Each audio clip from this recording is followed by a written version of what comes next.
غور سے سننے کے بعد معلوم ہوا یہ کچھ اور نہیں کہا جا رہا تھا، بلکہ مجھے آپ کو طلب کر کے یاد کیا جا رہا تھا اور یہ اعلان کیا جا رہا تھا، ربا میں چلا جاؤں گا لیکن میری گنہگار امت کا خیال کر لے گا۔ آج میں آپ طرح دیکھیں کہ آپ چاروں طرف گناہوں کی دلدلے ہیں۔ آج دنیا میں ہم جو کر سکتے ہیں ہم ان تمام گناہوں پر مکمل طریقے سے عائد ہیں، لیکن اور آپ ہلاکت و بربادی ہم پر کیوں نہیں آ رہی ہے؟ وہ اسی دعا کا ثمرہ ہے جو میرے مصطفیٰ نے ارشاد فرمائی تھی، کبھی خانہ کعبہ میں تڑپ کر دعا کی تھی، کبھی مسجد نبوی میں بیٹھ کر ان جنت اور جنت کی کیاریوں میں بیٹھ کر کے دعا کی تھی، ان جنت کے ستون کے نیچے بیٹھ کر رب کریم سے دو لگائی تھی اور اعلان کیا تھا،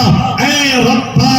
یہ میری گنہگار امت ہے، لیکن اس امت کو ایک مرتبہ ایک وقت میں ایک ساتھ میں اس کو ہلاک و برباد مت کر دے گا۔ میرے عزیز و نوجوانوں، ذرا ہم اس نبی کی طرف کو ایک مرتبہ اس کی جھلک دیکھیں اور دیکھیں کس طریقے سے لوگ میرے اور آپ کے نبی کو ستا رہے ہیں، لوگ میرے اور آپ کے نبی کو تڑپا رہے ہیں، لیکن آپ نے دین کی دعوت اور دین کی تبلیغ کا دامن نہیں چھوڑا۔ ہم ذرا دیکھیں آج اگر معاشرے میں اور آپ گناہوں کی دلدل میں اتنے چلے گئے کہ اگر اللہ رب العزت والجلال کی پکڑ آ جائے تو یقیناً کم ہوگی۔ اس دنیا کے اندر میں اور آپ ذرا دیکھیں اور معاشرے پر نظر ڈالیں، آج نوجوان بھائی ارتداد کے دہنے پر آج بچیاں اپنے ایمان کا سودا کرنے کے لیے تیار بیٹھی ہوئی ہے۔ آپ ذرا دیکھیں آج ہمارے معصوم بچے جن کی زندگی میں قرآن ہونا چاہیے تھا، جن کی زندگی میں نبی کی عطائی ہونی چاہیے تھی، آج جن نوجوانوں کے اور نوجوان بھائیوں کے ہاتھوں میں نبی کی سیرت ہونی چاہیے تھی، نبی کا دامن ہونا چاہیے تھا، نبی کے اخلاق ہونے چاہیے تھے، نبی کی عادت ہونی چاہیے تھی، نبی کا کردار ہونا چاہیے تھا، آج وہی نوجوان، آج وہی ہمارے بچے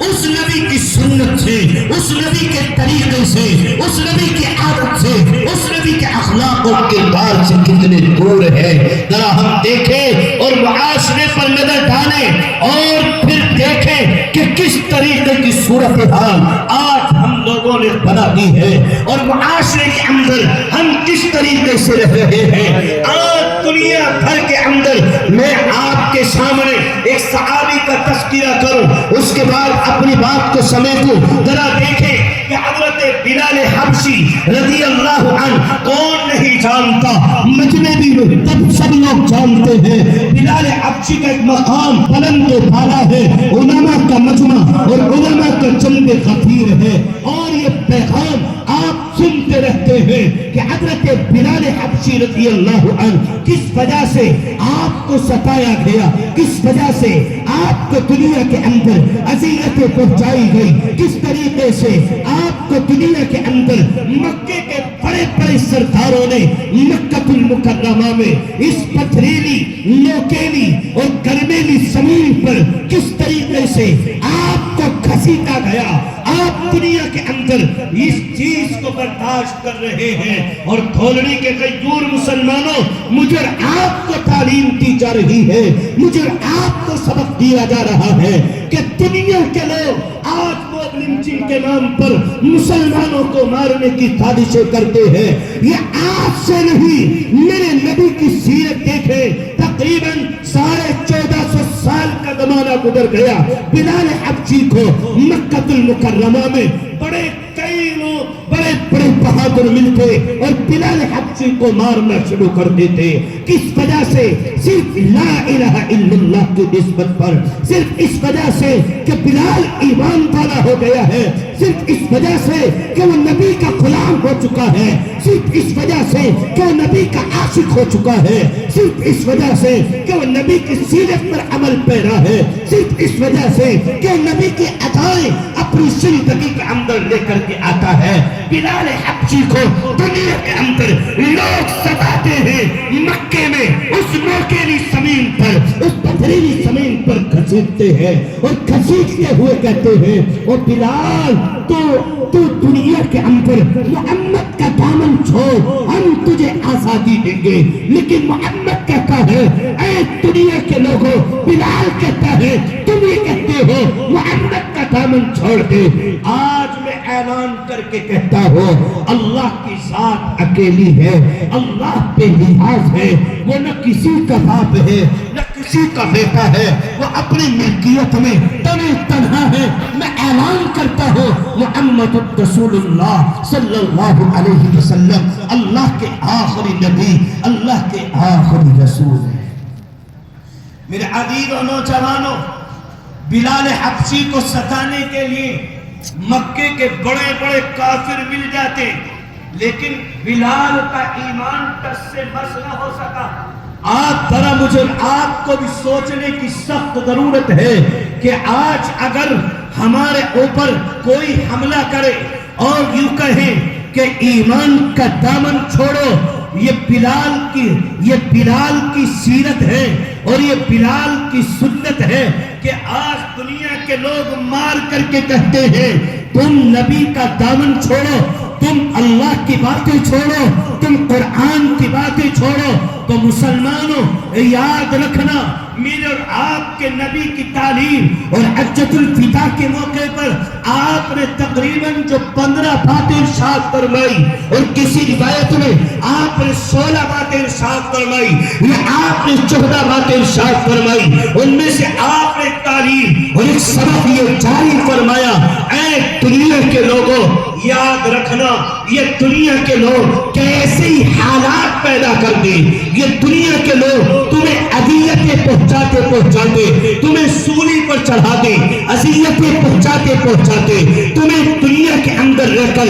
تندور کے حوالے کر دے، آگ کے حوالے کر دے، یا سولی پر چڑھا دے یا تیرے جسم کے مار کر 2 ٹکڑے کر دے. لیکن نبی پاک علیہ السلام نے ارشاد فرمایا یہ دنیا کے لوگ کچھ بھی کر لیں لیکن تمہیں اپنے ایمان کا سودا نہیں کرنا ہے. آج میں آپ کی طرح دیکھیں کہ آج ہمیں بھی اس سبق کے اوپر اور اس سیرت پر، اس سنت پر عمل کرنے کی سخت ضرورت ہے کہ حالات کچھ بھی پیدا ہو جائیں لیکن ہم اپنے ایمان کا سودا نہیں کر سکتے. کریں گے انشاءاللہ؟ کون کون کرے گا ہاتھ اٹھا کے بتاؤ. ماشاءاللہ سب کریں گے. اپنے ایمان کا کوئی سودا نہیں کرے گا نا.